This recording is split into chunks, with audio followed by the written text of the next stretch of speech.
This is the show that will change the world. Welcome to From a Different Perspective. With your host, Adrieiuous of Lyra.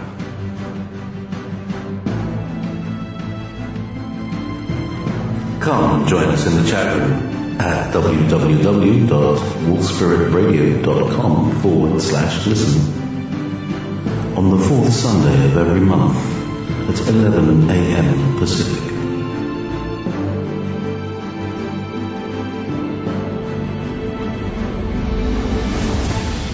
You're listening to Wolf Spirit Radio.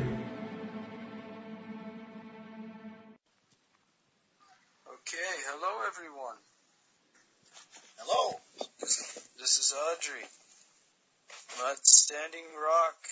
We're up in Sacred Stone, and we decided to do a quick broadcast here since JP's not around at this time. We are going to do one ourselves. So, anyway, we are here with Angelika. Hello. James Borg from Euphoria Chronicles. We have Evie from Wolf Spirit Radio. Everybody's together today, except for a few that we couldn't pull in. So, anyway, it's been a while since we've done an update about Standing Rock. And the last I spoke, we were talking back then about the Backwater Bridge Sunday and the things that occurred on the bridge. Anyway, a lot's happened since then. We've after December 5th, we had our chief, J.R. American Horse. He was forced out of the camp on December 5th, Oshedi Shikowe, and by the elders and the tribal council wrongfully, and we ended up having to move with him up here to Sacred Stone. So we've stuck by J.R. American Horse. We moved our veterans camp all the way to the top of Sacred Stone with the permission of LaDonna. And we are currently still building our camp up here. We started a relief effort since the snows are melting, and Oshedi Shikowe is going to become a bog. It's going to, once that ice melts down there, it becomes about a 1 foot to 2 foot bog of water, and we end up basically in a small lake. So everyone down there right now has been forced to start dismantling their tents. They've been doing controlled burns, burning down their tents. We've been migrating people from Rosebud and Oshedi up here to Sacred Stone to our camp. So our men up here have been plowing out the camp up here so that we would be able to make room for them.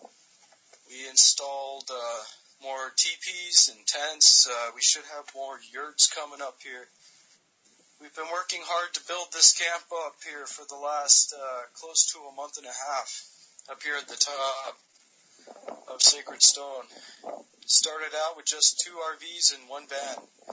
And we built this up into a big community, as you can see. I'm going to go ahead and give you guys a view of our camp up here so far. We've been building this up for some time. You know, I don't want anything being recorded though on video since I just flashed a license plate with my camera. So no, it's only audio. Only audio. Ah, wonderful. So we have some dogs here running around. We always have wild dogs here eating snow. This is a common thing. So anyway, we've had several more actions here since December 5th happened, and ever since the Backwater Bridge Sunday, we've had more actions up near the bridge. We've had more actions up near the pad. I was a part of the actions up at the bridge, and we were trying to protect the people, trying to protect those that were praying, and trying to make sure that everything remained peaceful between us and the Morton County Police while people were praying at the bridge. Unfortunately, what happened is that we had some individuals that will not be named that were agitating the Morton County Police, and we ended up having people arrested. Not by our fault. Morton County stormed around the barricade and started yanking people. After some individuals started cutting the razor wire and pulling it around themselves, they swarmed around on these snowmobiles, and a good crowd of Morton County Police, they snatched up a lot of our people, a good handful of them at least, and brought them to jail. Those people are released. They're all back at the camp. We've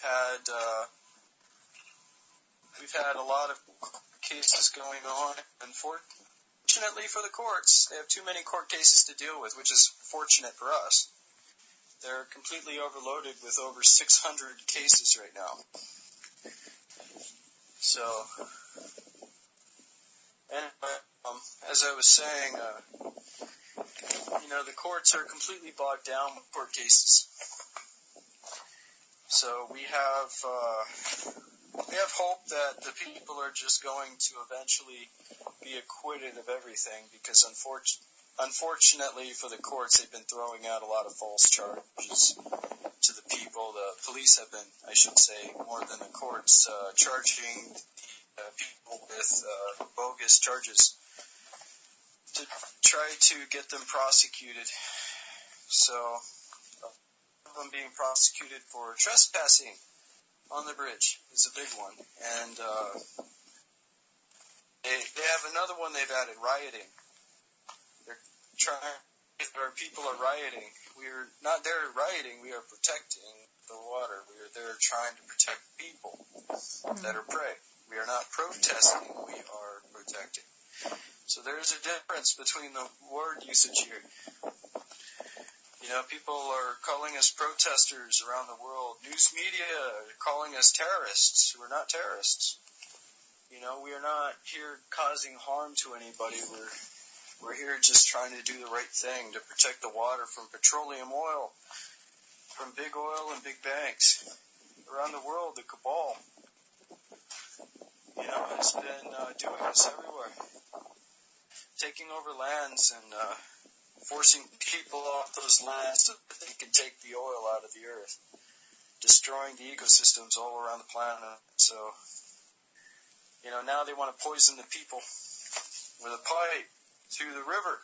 We can't allow that to happen. The Lakota people out here rely on that river for their life. That is their only water source. They don't get water from the cities. They don't get water from anywhere else. The water that they get is from the river. That's their source of life here. That's all they have. They don't have anything else. They've had to, create their own system of food and water and energy out here. And unfortunately, big banks and big oil, they don't like that so much, nor do they like the tribal people. There's been an ongoing war that a lot of Americans here haven't even been aware of, which is a sad thing. An ongoing war between the United States Incorporated and the tribal people, especially the Lakota and Dakota people. They've been at war with them for a long time, ever since the 1800s. This has not ended. This is something that's been an ongoing thing for a very long time. The last Wounded Knee, ironically, in 1973, and everyone was blinded to the fact that was even going on. A lot of good people were raped at Wounded Knee. Children were raped, and women were raped, and men were beaten. Go ahead. Wounded Knee. How far is it away from the camp itself? that you're staying at? Wounded Knee is not here at this camp. It's near the Pine Ridge Reservation, I believe. Okay. Near that area, Wounded Knee. You can look it up on the map. It's not too far from us. It's down Pine Ridge is in South Dakota. So is Wounded Knee. Okay. So as far as I know, I haven't been there since we've been up here in Standing Rock.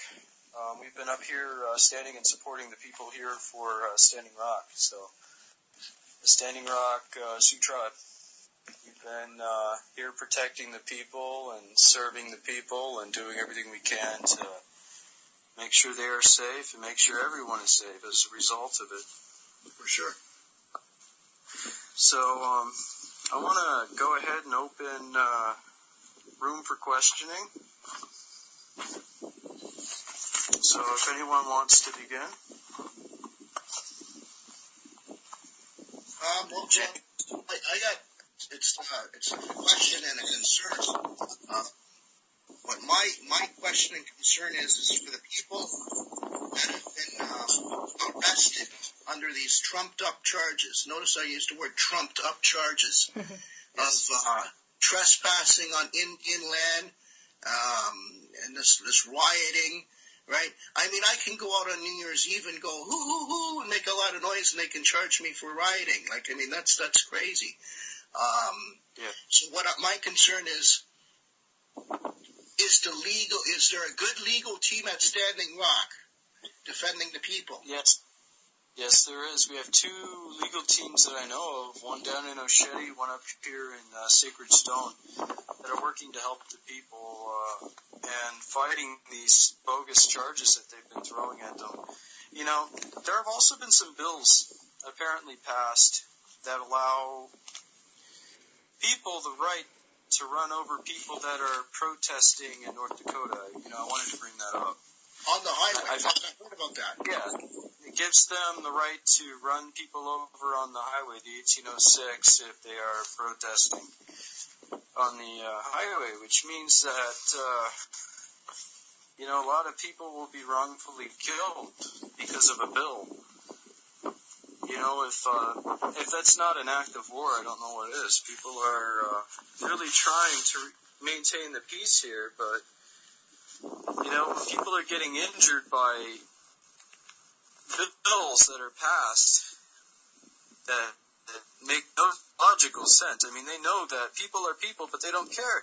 If you look up in Black's Law Dictionary, look up Black's Law, look up human, they consider you a monster. They don't care about you. Right. They really don't. Also, that's Black's Law Dictionary. That bill that they're introducing, is a bill that basically is attempted murder, right? So they're introducing a bill that endorses attempted murder. They're endorsing murder. They're endorsing violence. That's what they're endorsing. But not in our favor here. They're endorsing it in favor of everyone else that are blind enough to make use of those new laws that they're passing. You know, so I find it a travesty. It is. That people actually voted for this bill to pass. And I don't think it was actually voted by the people. I believe it was voted just behind closed doors by North Dakota State, by Morton County. I believe that's true too. I think he just signed the bill and away it went. It's basically, when you look at North Dakota, it's a pigeon compared to the United States. It's only got a population of 750,000 people. There are towns all over North America that are bigger than the whole state itself in population. So even their social system, social justice system, and police forces, it's Mickey Mouse compared to everywhere else. Right? They gotta live on people coming in to support them. Right? They have no support. They have no infrastructure in the courts. Right? That's why they're bogged down and everything else. They're in over their heads. The thing we got to watch for is Mr. Trump signing executive orders on this and that and this, right? Yes. That's a concern. Yes, and that's the thing is he, not unlike Obama, fully supports the pipeline, and he more so supports it because it will make him a big profit. You know, to him, he's a businessman. All he cares about is profit and money. Doesn't care about the people. Look how he fires his own people. How do you think he's going to run the country? He's going to run it like the corporation it is. That's what he's good at. You know, he's great at being a corporate monster, but he's not good at being a human. Right. You know, that's the thing that I find really hard to deal with out here when I know someone like that is out there trying to lead a corporation against the people that they're supposed to be protecting. And the sad thing about it is that the people here believe. There are a lot of people, not here in North Dakota, but around the United States, that truly believe that Trump is doing the right thing. He's doing some good things, though. He's doing some good things, but this pipeline, as you know, it's a bad thing, definitely. But, you know, the fact that he made it known very widely that he's trying to pass a bill. He's trying to give the green light to these pipelines, like the DAPL pipeline and the XL Keystone pipeline. You know, the XL Keystone pipeline's not one you hear much about.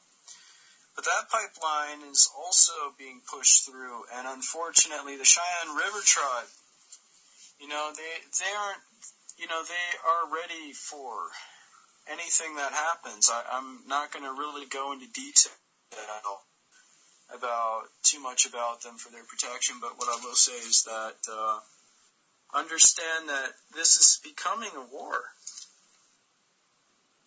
And unfortunately, people will start standing up.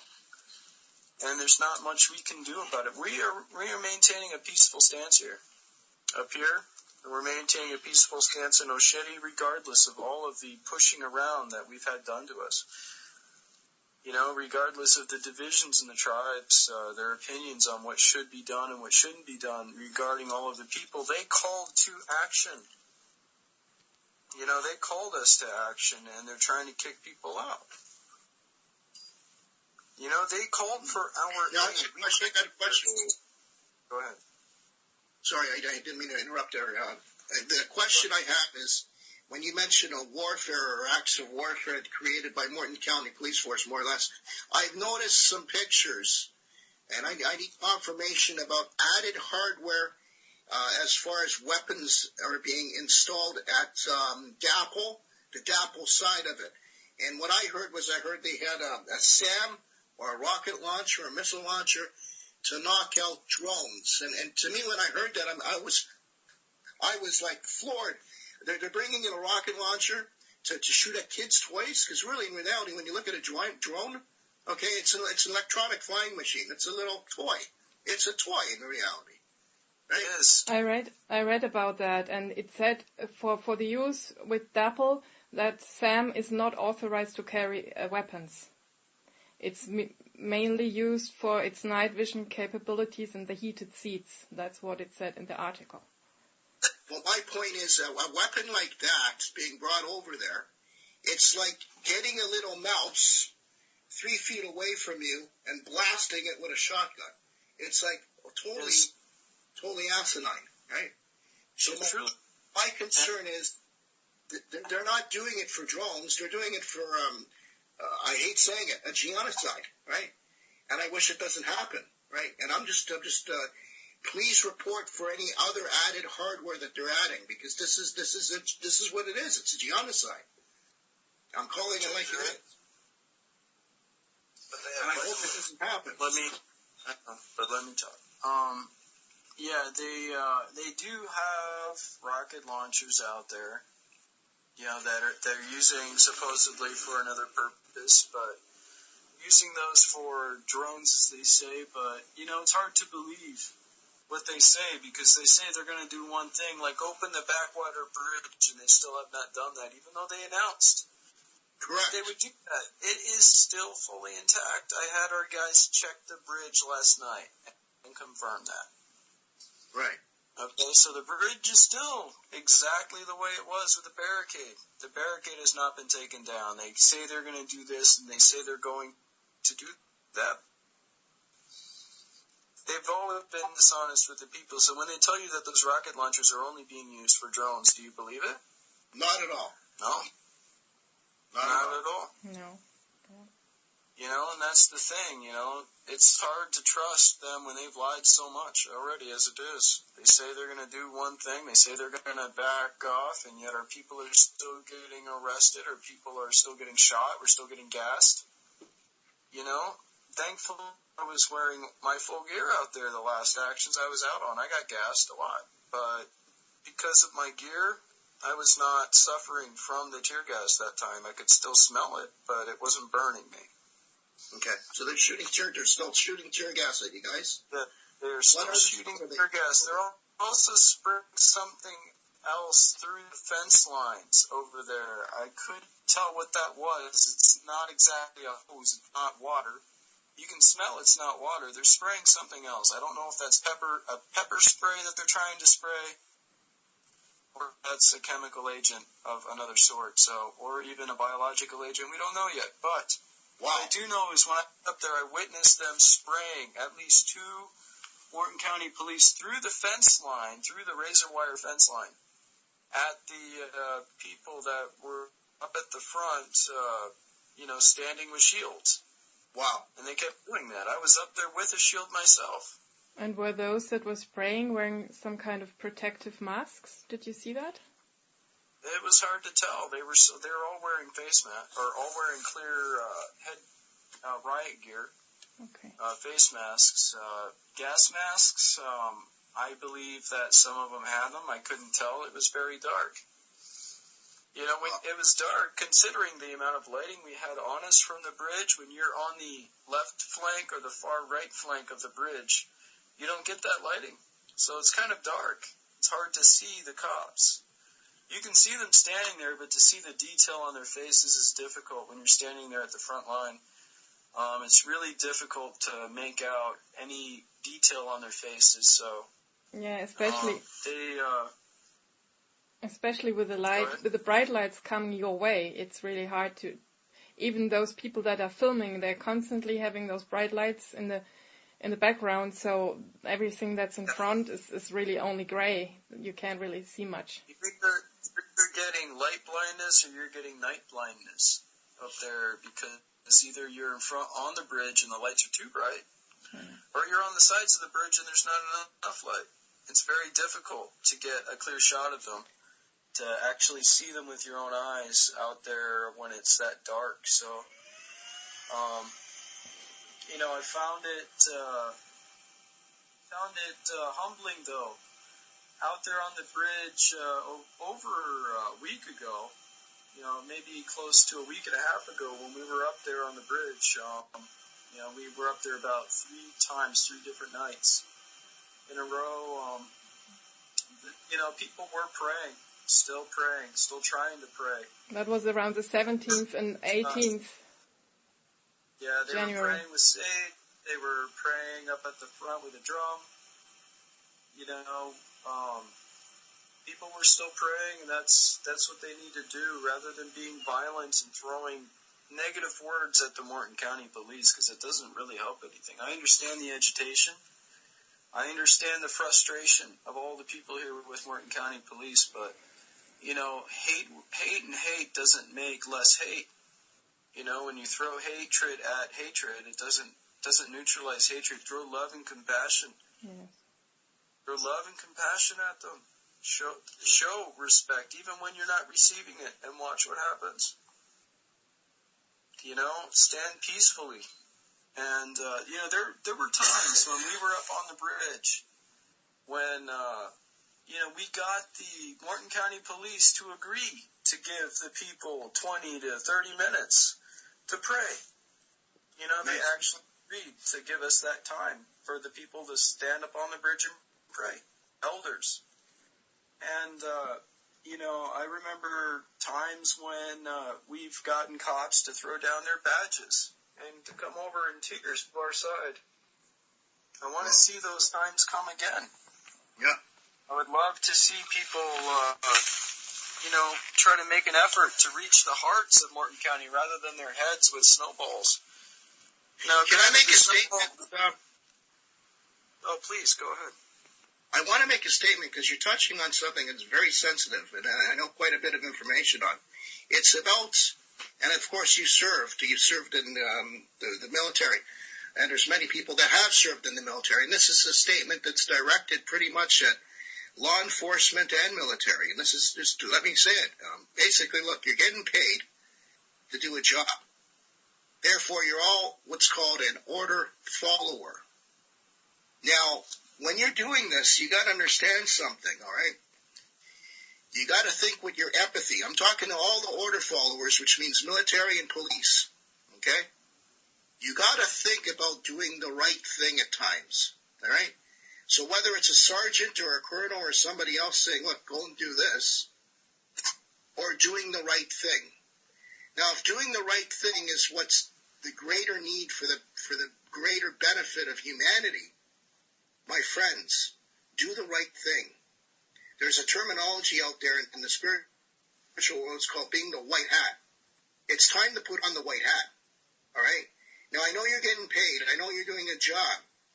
If your job is to mow down innocent people, think about your kids if you have kids, okay? Think about all this stuff, all right? Because there's going to be questions, there's going to be answers, there's going to be people pointing fingers, and they're going to say, Grandpa, what did you do in 2017? All right? And wouldn't you like to have some kind of benevolent effect to say to your grandkids, yeah, well, you know what? We did this rather than we did that, right? So what I'm saying is you all have kids. Most of these people have kids and families just like everybody else. Do the right thing, all right?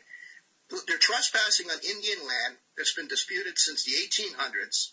This is the tribe. This is the Sitting Bull tribe. This is the famous tribe in North American history. Everybody around the world, listen to me. This is the tribe that said no to America, all right? They didn't sign any treaties, all right? In actual fact, they didn't make peace, okay? They didn't sign off on the treaties. All the other reservations did, except for this one. All right? So for hundreds of years, they're the ones that have been, they've always been the original Indian. All right? So anyway, what I'm getting at is, don't swallow the pills that the government tells you. Okay? Don't swallow all the pills that the military tells you. Just because they ordered you to do something. Do the right thing. There's a water source there that covers, it feeds the water for 18 million people. You destroy that, where else are they going to get the water? The other water sources are all being fracked. Okay, look at Flint, Michigan. Look around you, people. There was an oil spill in Iowa. All right, the evidence is all around you. And I hope to hell President Trump's listening to this statement. All right, Trump, look, I prefer you over Clinton, hands down. But then you say you're a rich man, you're a businessman. Trump, look at me. All right, the money you have invested is peanuts compared to what you have and what you've already invested. It's not even $1 million. Buddy, this is chicken feed. You can invest this in better things and make America better again by going green energy. That's what you're going to go for. Anyway, I just wanted to make that statement because I wanted all these order followers to hear this. I want the governments to hear this. All right? Because Trump, if you want to make America better again, here's your chance, buddy. Anyway, sorry for doing that rant, Audrey. I just wanted to get that off my chest. So please continue, my friend. No, not a problem. And I do apologize for the coughing in the background. That's Dan over here. If you want to say hi, Dan. Hi, Dan. How are Hello, you? Dan. How are you, brother? 100%. Right on, brother. That's good. A little coughing, a little hacking, but much, much better. Yeah, everybody up here's been getting sick a lot. You know, he's been getting sick from all kinds of things up here, but people are strong and people are enduring, and there goes his phone. And his phone again. I do apologize. And again. I think we should just mute this if someone else wants to talk. Evie, you've been quiet. Yes, I'm quiet because JP just wrote me on Skype. So he's there. Okay. Should I add him? Okay. I'll add him. Okay. Yeah, go ahead and add JP in. Add JP.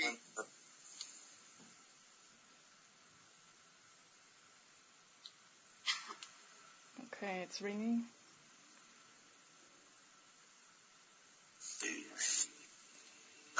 You're already here. Oh, Yes. fantastic. Mike, that's Hello, JP. We already started. Welcome to the machine, JP. And excellent. sup, Eric from Planet Eric, where we are all called Eric. Yes, we love Eric. Oh, I see. Oh, wrong voice. Master of voices. Cheers. The man of 1,000 words. Anyway, hey everybody. Hey Algie, how are you? I'm doing very well. Thank you for finally joining us. We've been talking for a while. Oh, good. I imagine you've been talking about me. I've been sound asleep for like 10 hours. Like, wham! I was sleeping like a piece of metal, you know. So, Absolutely. waking up an hour late, but we'll bring you in after this track finished, and then we'll be good. Okay, good. And JP, up until now, I did record, and I'm stopping the recording. And I'd like to introduce to you today's host, who's rather late. The producer's rather late. The host was early. They've already started a show, so that will be in the archive. Without any further ado, good afternoon, good morning, Adri. How are you? I'm doing very well, JP. Hello, everyone. So, yes, I am still up in Standing Rock, despite rumors in the chat room that I went back to Arizona. That's not true. We are still very much in Standing Rock. We are now located up in Sacred Stone. We've moved our camp, our veterans camp, up here to the top of Sacred Stone now from Osheti as of about a month and a half ago. And we've been building up this community here up at the very top of Sacred Stone as a relief effort now for all of those people down in Osheti that now need to evacuate. So, under threat of Morton County Police and BIA coming in to arrest people and such, and threat of flooding due to ice melt and such, today's a warm day up at about 37 degrees. So ice is now melting finally after weeks and weeks and weeks of nonstop ice and snow. People are now being forced to leave the camps, and LaDonna has opened up her camp to all of us through invitation and is inviting all of the people from Rosebud and Osheti Kowe and any other camps there within to come up to Sacred Stone for safety and to continue praying. So the prayer is not over. We are still keeping people permanent here in the camps by migrating them up here to the camps. So let me step outside. It's a little breezy, but I would like to show you, JP, kind of what we are doing up here. So we've been building our camps up, and I'm going to turn my camera around. Yeah, it's still a little snowy. You can see a little snow. The snow's piled up around the edge of a grassed area, and I'm looking at a trailer. What you got? Are they cardboard or wood sheets? No, these are wood pieces of wood over here. The snow's been plowed out in most areas up here by our snow plows so that we can make parking lots and room again for people to start setting up tents. We've been setting up teepees out there in the back, if you can see those. Oh yeah, they're just pointing up the back there. Right, look, quite a long way away. This place reminds me of home. Doesn't it? It's beautiful.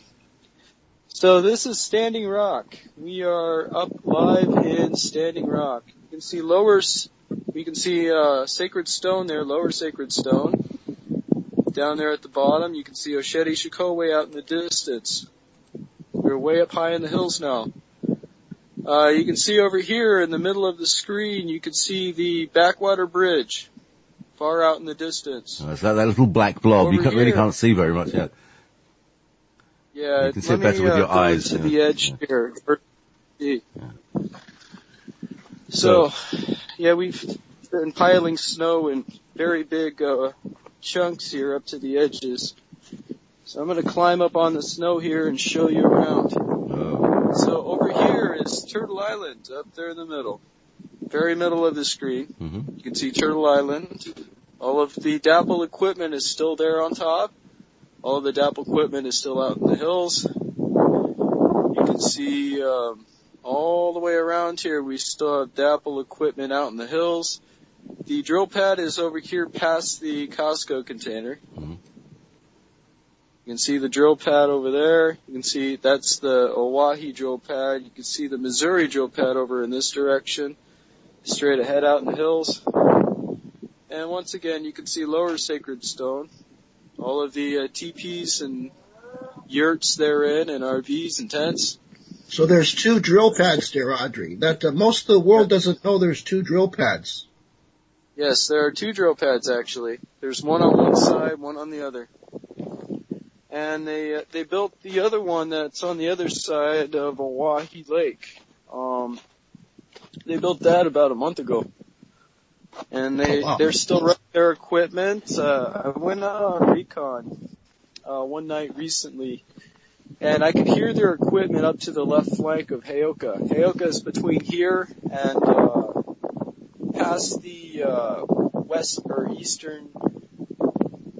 eastern side of Turtle Island. So Heoka is still there. Repeat?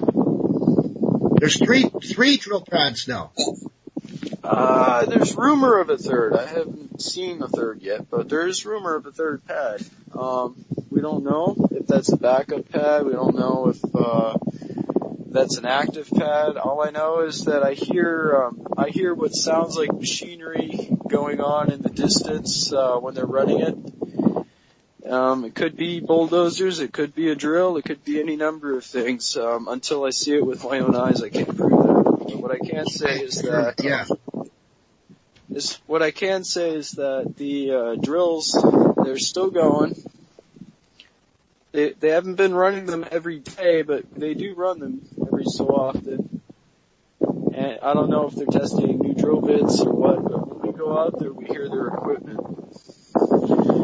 So, now, we did have some actions. So I'm going to recap some of what we were talking about here in the first hour prior to JP waking up. So we did have some actions here back on, about a week and a half ago. We had 3 actions on the bridge. We had a few actions near the drill pad. I was part of the actions on the bridge. A lot of people got arrested. After the first action, we had 2 more actions on the bridge following on one day subsequently after the first action that we had up there in a while. And a lot of people were getting arrested for bogus charges like trespassing or rioting. They've been getting arrested a lot. And they have been released on bail, but unfortunately, they still got to deal with the courts. But the courts are backlogged with over 600 cases right now, so they're overloaded right now with people getting arrested. I mean, those 600 cases it's a little more than that, but those 600 cases that are piled up are from the whole time that people have been here, going back to March 28th of 2016. So, they've had cases piling up because people keep getting arrested by Morton County, and as a result of that, the courts seem to be at a standstill, and that's a good thing. my hope is that those cases will just be dropped because there are too many to deal with. They can't go through them all. It's going to take them years to get through all those cases. So, in other news, it is true that a law has been passed in North Dakota that grants the Morton County and the civilians the right to run over people that are quote-unquote protesting in the middle of the 1806. And that is an act of violence that's condoning murder. You know, that's about that. I think people need to hear this stuff because this is what the United States has come down to. They are now condoning murder. You know, who in their right mind would condone such a thing? Well, that's an easy answer. You have the cabal. If you look up in Black's Law Dictionary, look up the word human, see what they classify you as. I challenge any one of you to look that up. They call you monsters. That's how the cabal sees you. They don't see you as people, they see you as monsters, they see you as parasites.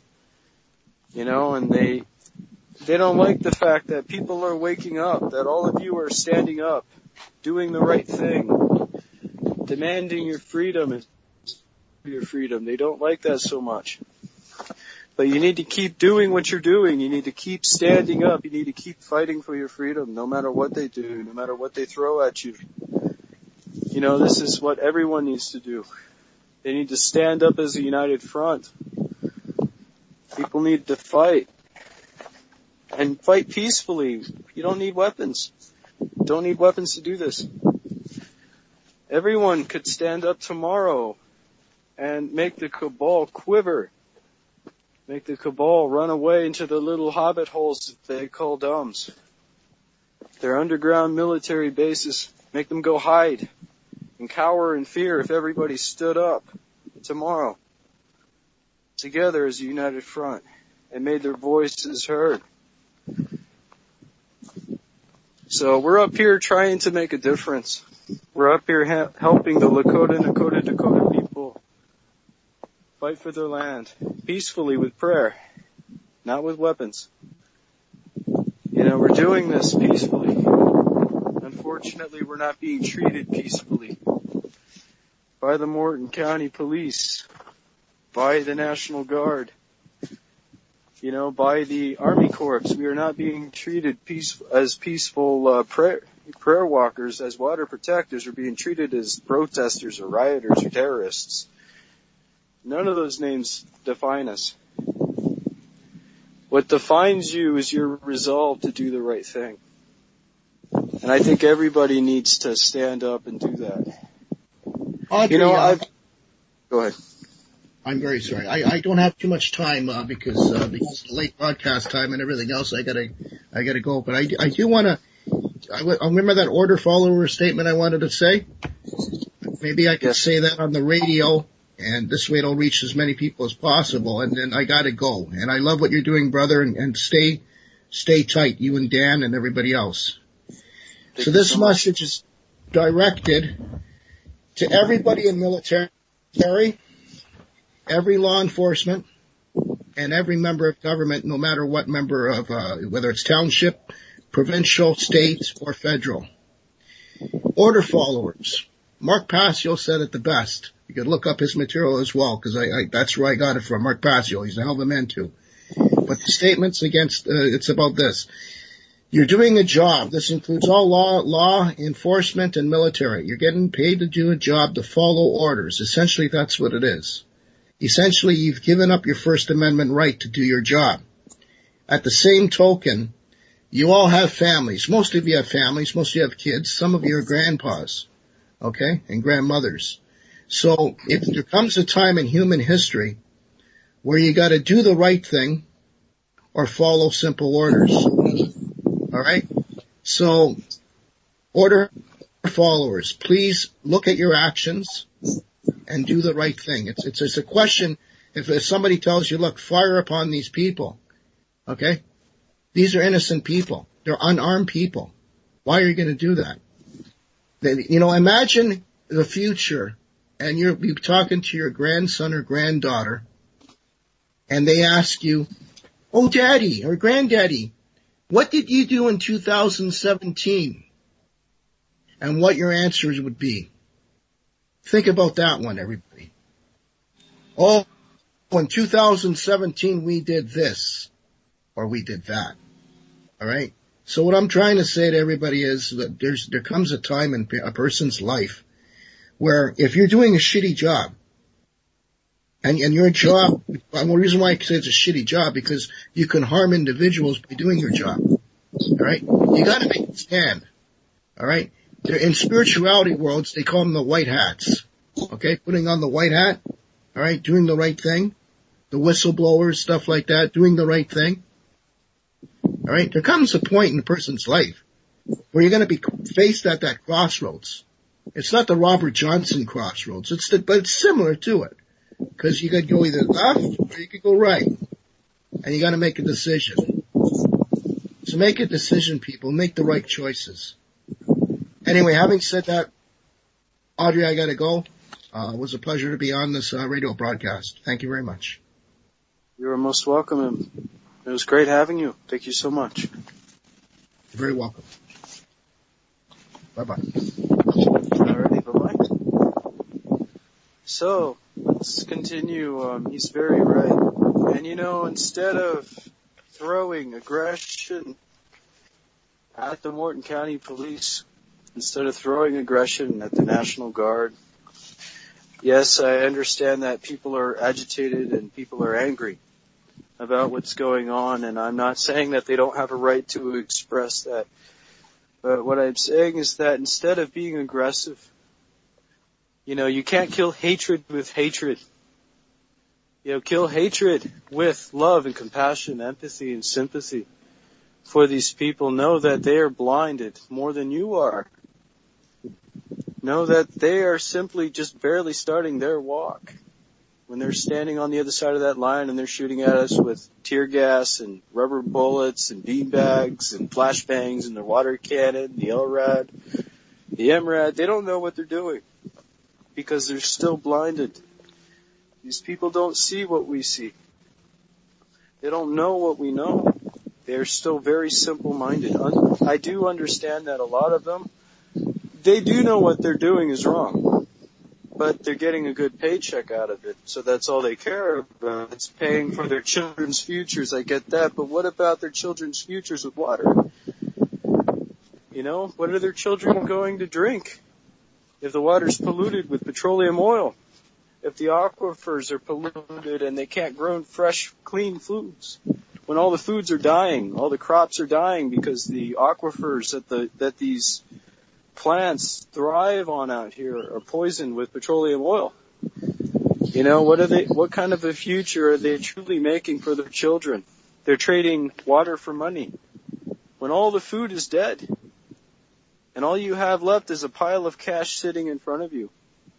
Is that going to be edible? Is there nutrition in that cash? Can you eat that cash? Can you drink that cash? When you realize that that's all you got left and you've destroyed everything else in the world, then you'll know that money wasn't worth it, was it, Morton County? Money wasn't worth it. The money you're being paid, the paychecks that you are getting to do this, National Guard, Morton County Police, Army Corps, all of these people, they are getting paychecks, but they don't know what they're really doing. They don't know what they do. All of these people are blind. But the people on our side here are not. They see the problem and they're trying to do something about it. But there's a way you can do it peacefully. Again, with prayer, as the tribal councils have been urging people to do. That's fully understandable. I'm in full agreement with that. We don't need aggression. We don't need more aggression from our side either. We don't need to cause aggression by being aggressive. We need to be peaceful and loving, and there was a time when Morton County Police dropped their badges to come to our side in tears, because we showed them compassion. I think we need to go back to that. We need to be loving individuals. Be the loving individuals I know we all can be. You know, instead of throwing curse words and swearing at them and throwing things at them like snowballs. Yes, we never threw burning logs or rocks. We don't have rocks out here or burning logs, just to clarify that. But, you know, snowballs, yeah, I did witness some snowball fights, but that was, you know, they did that out of good fun, and Morton County responded with rubber bullets and tear gas over snowballs. Snowballs. Think about this. You know, I was there on the bridge watching this. You know, I wasn't a part of the snowball fight, no. I stood there peacefully with a shield, protecting people from rubber bullets. They stood behind me while I took the pounding. You know, because others were agitating. We had agitators, as the tribal council calls them, agitators, that were cursing out the Morton County police and, you know, throwing F-bombs and, you know, they weren't being physically aggressive, but then what do you think Morton County's going to do when you're throwing curse words? They're going to respond with violence. Adri, I heard about that. The people that are there all the time, they said they've never seen those people that were cursing before. They must have come in. I don't think that they were part of our people here. Honestly, they must have come in. I believe that they are from our camps. I think they were tossed over to our side to have video taken of them being aggressive so that we could be painted out as being aggressors. We are not. We are peaceful people. But it did look bad on the live feeds. It really looked bad. Yeah, provocateurs. Yes, provocateurs, aggressors. You know, we are not agitators. We are not here to be aggressive. But to anybody from Morton County that came over to our side to do that, it's a very low-ball move. We are not aggressive people. We don't have weapons. We have prayer. We have our voices. We have our hearts. We have our minds. We have our children. That's what we have. We have each other. You know, we don't have all of this fancy equipment that they have over there. We're trying to show the world how you can really, truly live on free energy. We're not here to be aggressive. We're here to show the world how people really can stand up and make a difference. Even just a few voices can make a difference. And I've said before, if my voice can reach as far around the world as it has, imagine what all of yours could do together tomorrow. If everybody stood up together, imagine what you could do with your voices. Just your voices and your hearts, your resolve. Everyone could make a difference with just their voices, because that is the only weapon you need. Your heart and your voice, your mind and your resolve. Love and compassion. That's a weapon. And that's the best weapon. It's the best medicine. You know, we're out here to be peaceful, to pray, to help the tribal people, and they're trying to help themselves, and they're trying to stand as a united front. But there's been so much division, and it's been not caused by necessarily the tribe, but it's been caused by money. It's been caused by, you know, DAPL sending their own people over to cause problems. We've had that a lot. We've had people infiltrating our camps. And then they come in to cause problems, to cause arguments and division, using suggestion or using money or using bribes. You know, they use all kinds of methods, anything they can to get people to do something against their nature. You know, and that's the thing. Everyone needs to be on their guard here. Everybody is always on their guard as much as we can, but not, you know, we don't need to be overly paranoid, but new faces out here, you know, LaDonna made it very prominently known in one of the meetings that we need to watch all new faces that come here. Yes, that's very true. But, you know, rather than calling them out of the crowd, you know, I think we need to see what they're about. We need to identify people when they come in, ID them, and get to know these people, you know, talk with them. Figure out what they're here for and figure out what their resolve is. And, you You know, I've seen so many different types of people come through here. You know, so many different skill sets, many different mindsets, different levels of awakening that have come through these camps. And you know, I'm not here to keep people going. On the contrary, I'm here to encourage people to stand with the tribe. You know, I'm trying to say that there are some people, though, that have been sent by the other side to come and cause problems, and we've had to deal with that a lot. So, you know, we're trying to keep everything peaceful still, as much as we can, and now we've started a relief effort again for Osheti and for Rosebud, because the tribal council has agreed that people need to get out of Osheti. And the reasoning is that it's going to become a bog. Everything's going to flood as that ice melts 1 to 2 feet deep in most places. And we're already getting melting ice up here. Even up here in the high hills, we're getting melting ice and puddles everywhere, mud. You know, it gets real slippery for people that don't have shoe spikes. And for those that do have shoe spikes, it's really messy, because it gets stuck in your spikes. You get chunks of mud like I have right now, all over my spikes. See this? It's all mud. All over my shoe spikes. And there's nothing I can do about it except to kick it off. Because the mud out here or the dirt out here is like clay. And it sticks to your spikes, so, you know, it gets messy. And down in Osheti, it's going to be much worse than it is up here. You know, we don't have a lot of the same low-lying areas up here, but down there everything's going to flood. And not because of the Army groups, per se, but because of the fact that the ice is melting and there's a lot of it down there. And that place is a bowl. It sits as a bowl. So, and it's right near the river. So the river is going to rise, but not because of a dam being open, because of all the snow melting into it. It's going to get really bad out here.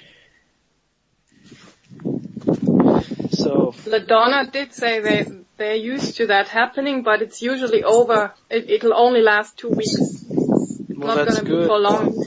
And after that time, there's nothing speaking against people coming back to Osheti Shakwin.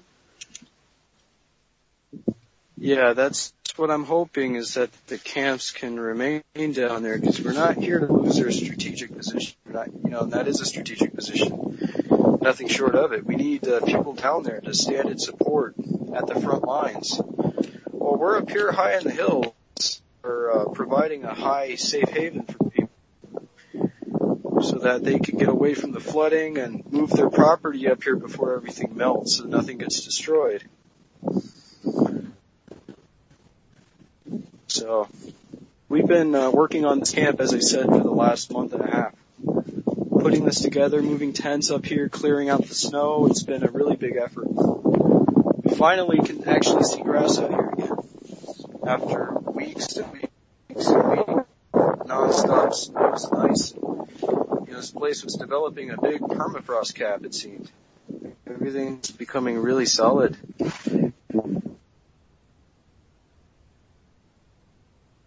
Oh, I think we've lost Adri a little bit. Adri, are you still with us?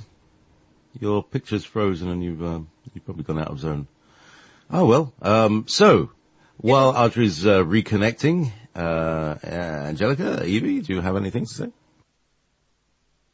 He'll probably be back in a moment. Maybe Dan pulled the plug out of the router in the van. So someone tripped over the wire. Anyway, so there he is offline. So, do you want to recap while we're waiting? Yeah, I mean, he covered pretty much the things we were talking about before we went on air. And at this point, I would like to say there's a GoFundMe account set up by Sam Maxey for Standing Rock, and Adri has access to that account, so that's making sure it's not getting into the wrong hands. So everybody who's willing and able to donate, it's still very much needed and very much appreciated. JP, could you give the address, please? I don't have it at hand. Right. Muggsy's no DAPL address. Now, let's see if I can find it. It's not to hand at the moment, but I can find it from my history. I think it's gofundme.com/SS-no DAPL. Yeah. Yeah, I can't remember exactly. It's. I do apologize. There you go. Connection up here. Connection cuts out up here every so often, so it's the best we could do. Anyway, as I was saying, we're all try to get out of the wind, maybe, please. We're hearing a lot of wind right now. Yeah, let me go over to the side of the van. Is that better? Yeah. Yeah, much better. Thanks, Andrew. Not a problem. So as I was saying, temperatures have been getting down near negative 31 degrees, and we've gotten below negative 50 degrees wind chill up here some nights, so it gets very cold. Today it is 37 degrees. We have a constant breeze, which is typical of North Dakota. It's usually pretty breezy and windy. We've had gusts upwards to about 70 miles an hour that have torn through our camps before. We've had 4 blizzards so far since we've been up here. 4 major blizzards. The last blizzard is where most of the snow came from that we have right now. A lot of the old snow's already melted. But the new snows, they're all from the 4th blizzard we've had, and it's been so cold here consistently below zero and below freezing that the snows had not melted since the last blizzard we had. So everything's been covered by the same snow that we've had for over a month.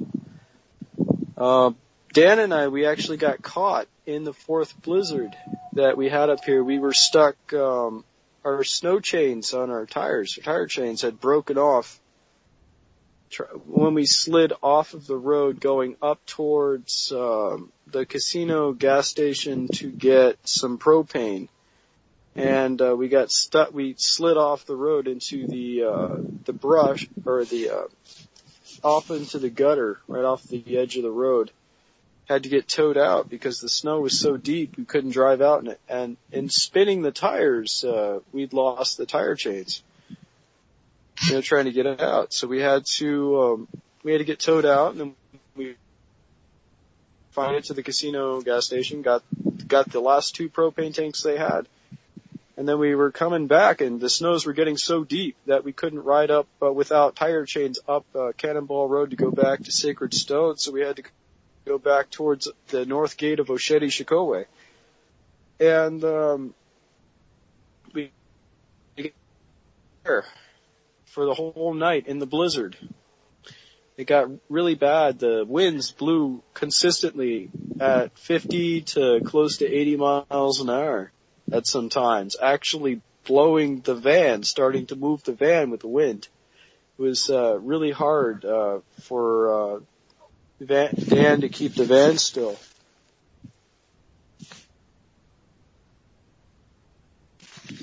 On top of that, go out into the blizzard. I went through the camp to go find Kenji, a good friend of mine. We went to where he was to get some tire chains. He had 1 set left that just had tires. So once I had those, I had to walk against the wind and the blizzard to get back to the van. It was difficult, on foot, climbing through the blizzard to get back up to the very top of Osheti-Shikowe, above North Gate, right in front of it, where we had to spend the night during the blizzard. Following day, we got stuck again in the snow trying to get out of the deep snows. The snowplows hadn't come yet, and we figured that with the new tire chains, we were going to try to try to drive out. We made it as far as just past the Cannonball Bridge, which is different from the Backwater Bridge. The Cannonball Bridge is next to Rosebud. It's right there on the Cannonball River, one of the other offshoots of the Cannonball River. So we got stuck again off the side of the road, and it was kind of funny because as we were trying to get through a big snowdrift, we slid further and further back and finally went off the road, and Dan was rubbing up the tires more and more, and I finally told him, Dan, because we're sitting at almost a 90-degree angle. 90 degree, or was that 45? It was a very steep angle. We were sitting at an angle kind of like this, sitting on the edge of the hill there, and I told Dan, oh, hold on,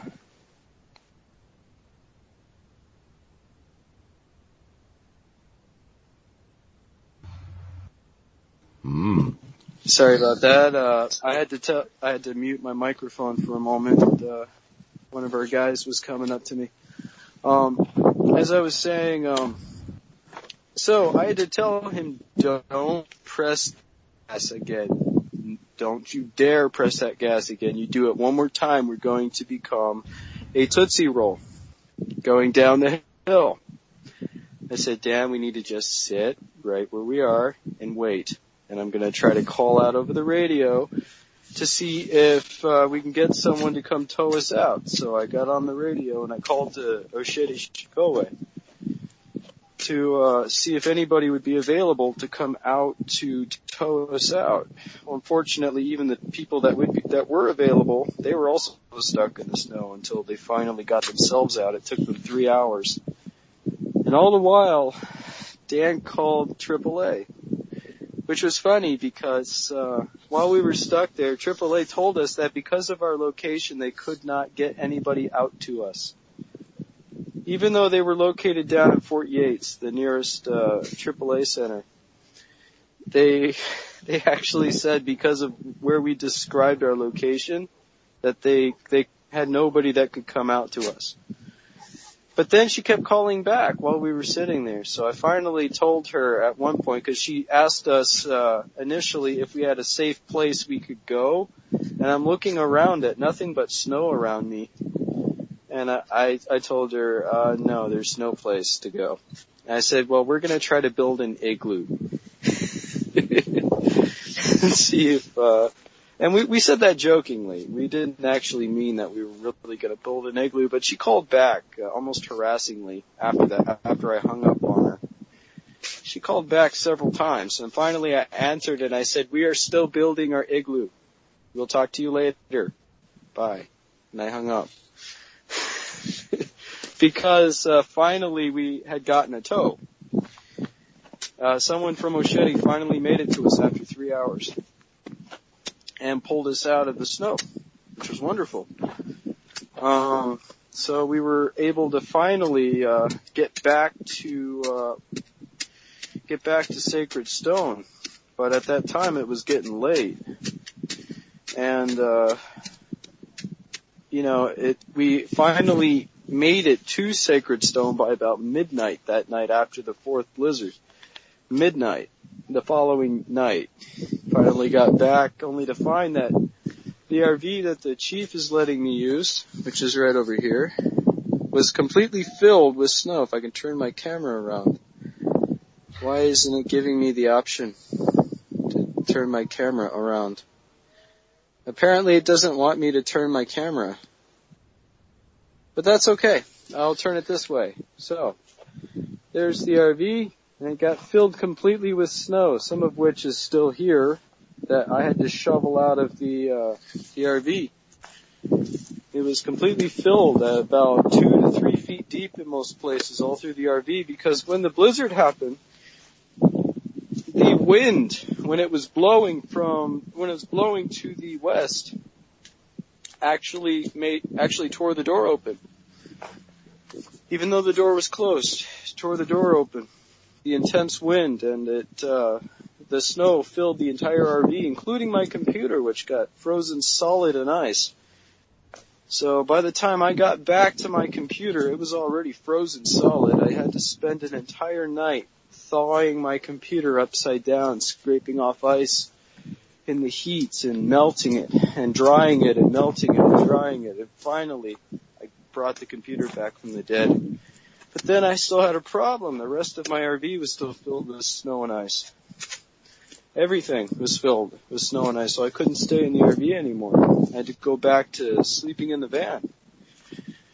Because we had no other place to sleep at the time. The camp wasn't built up enough, and you know, every tent that went up was owned by somebody else, and I didn't want to impede on their privacy by asking them to sleep in their tents, so just ended up sleeping in the van.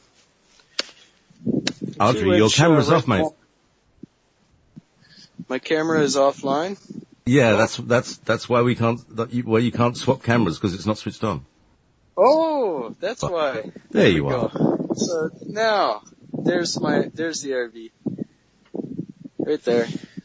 And there's still a lot of snow that is piled up there near the door from what I've shoveled out of it. Pretty much everywhere. And a lot of the snow up here is the snow from the blizzard over a month ago, at least. But we've, as you can see, plowed out most of it, which is good. It's taken a while, but we've managed to plow out most of the snow here. So, yeah, it's been a ongoing project up here, getting this camp set up for people so that they have a place to go. Opening up this land up here, plowing out the snows, building more tents and more teepees and yurts, and you know, setting up solar panels for these teepees and the yurts, and you know, just trying to establish a general base of electricity up here for people without using gasoline. We are moving away from using gasoline generators to using solar generators and wind turbines. It's the best practice. We want people to be on free energy here so that we are not relying on petroleum. Because the irony of fighting petroleum oil is the use of petroleum oil while fighting it. We're trying to get away from that. So, but you know, initially we had to use it as a crutch to get ourselves up onto our feet. And now we are moving away from it. So, you know, there are good people like myself and others in the camp that know how to set up solar panels, and we've been working hard at setting up the electric and running the wiring and the charge controllers and everything for all of these buildings and teepees and yurts and tents so that people have electricity and warmth. We're also still using wood stoves up here. It's a common theme around all of the camps. Everyone's using wood stoves for the most part. In their teepees and their yurts, some of the tents have smaller wood stoves, but the teepees and yurts always have the big ones. We got big drum stoves. We have one big rocket stove down at the old dome in Oshedi. I think they're going to move that up here. But rocket stoves, you know, we've been trying to get a big order of rocket stoves to hopefully come into the camps, you know, and as far as supplies and stuff are concerned, that's one of many things that we need up here. You know, rocket stoves are very valuable because they provide lots of BTUs of heat to all of these tents and teepees.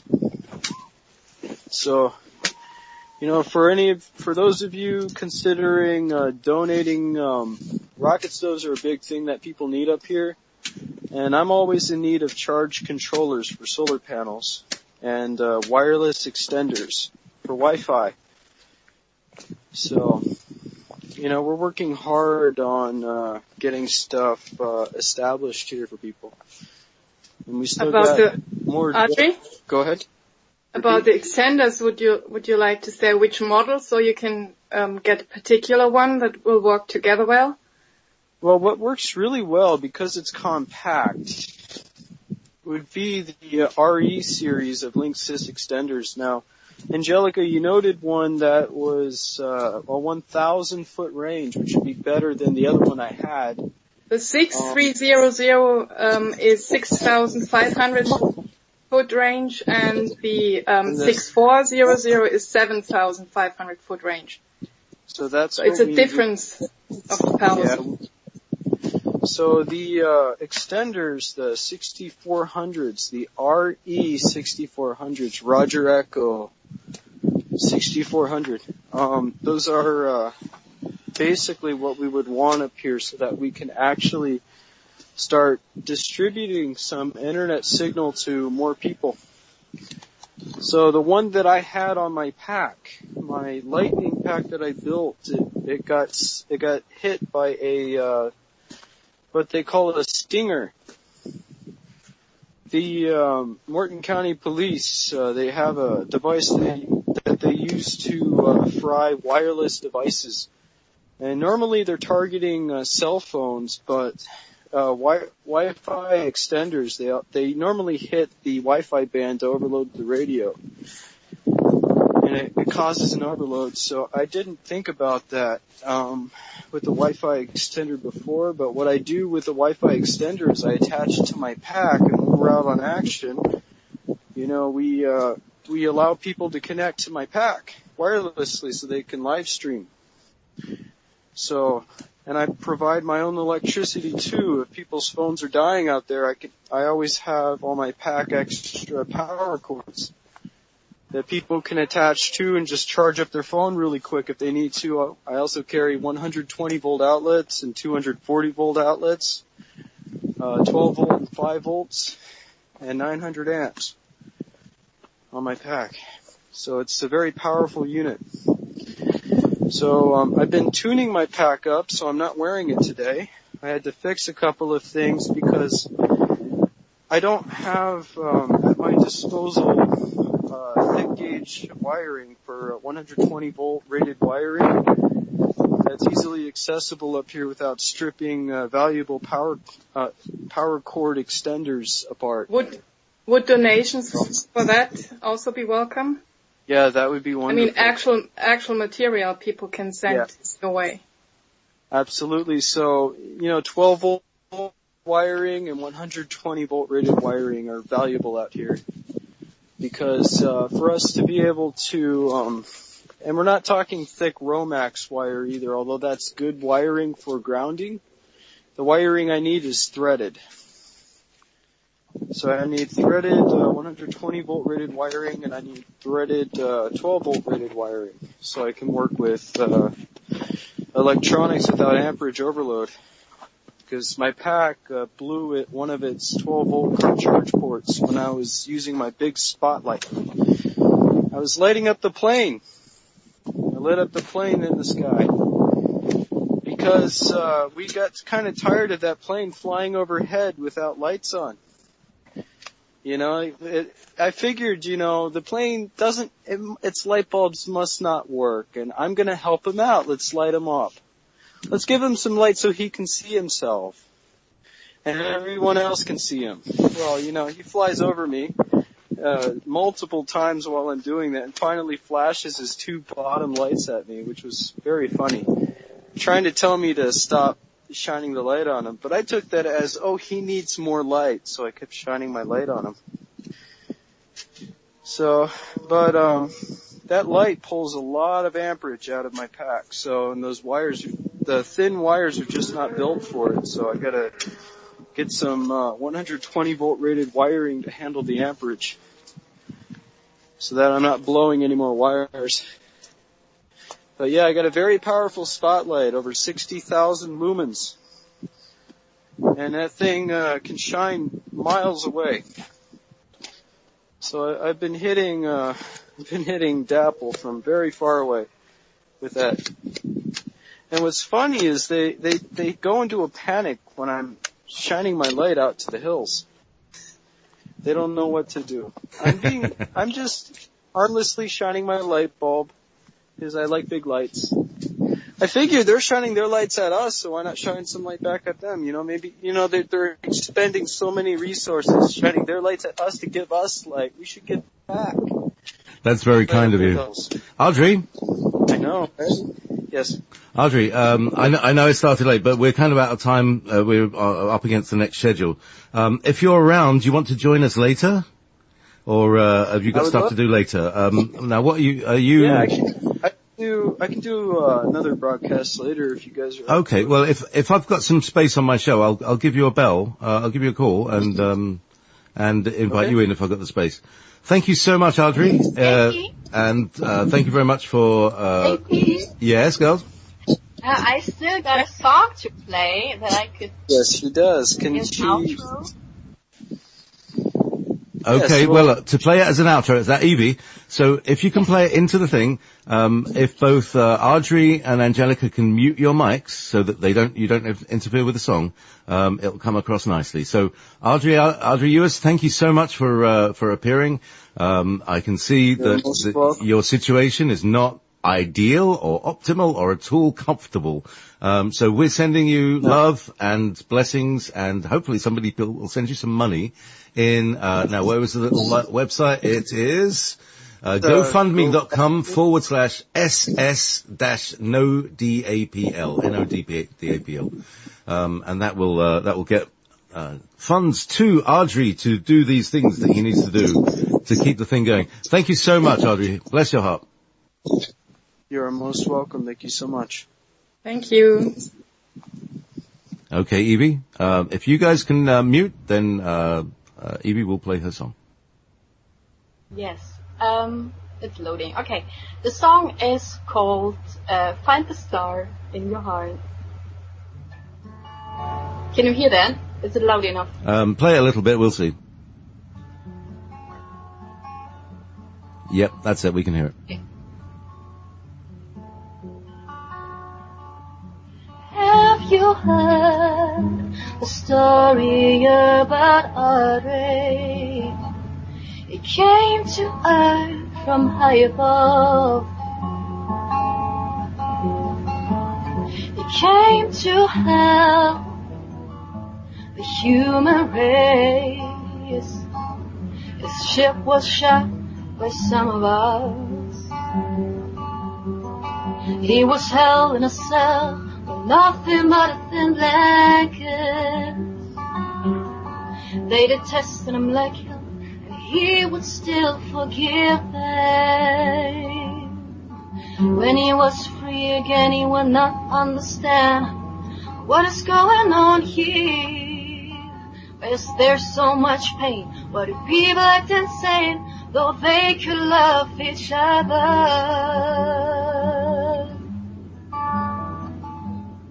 So he went out to send his message that there is love in every heart. The key to it is forgiveness. And you find it when you find a star in your heart, a star in your heart. There's so much love, you don't need to fear. Most of us are good and just held on, 'cause we are strong and powerful. We are much more than we know. Just sit down and find the star in your heart.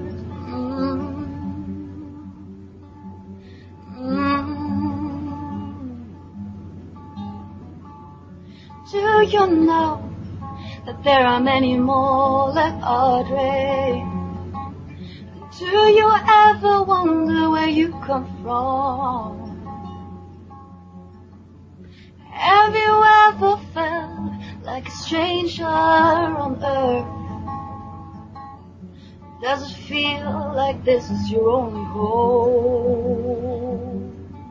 You are more than you think you are. You've been held down, you've been departed. You've been told that you are small, small and weak, but I can tell you, you are powerful, you are strong,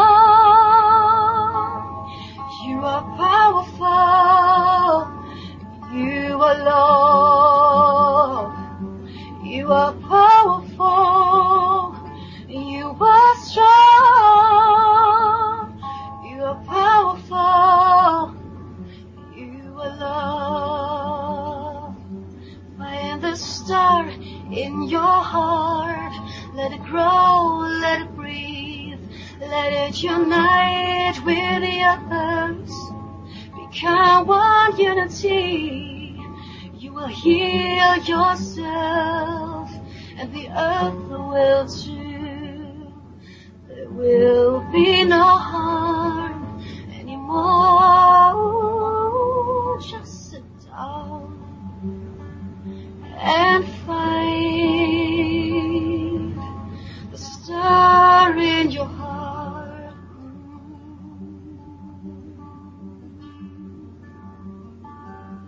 So go and send out this message that there is love in every heart.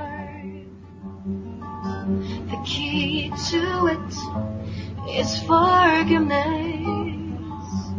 and you find it when you find the star in your heart, the star in your heart. Love will guide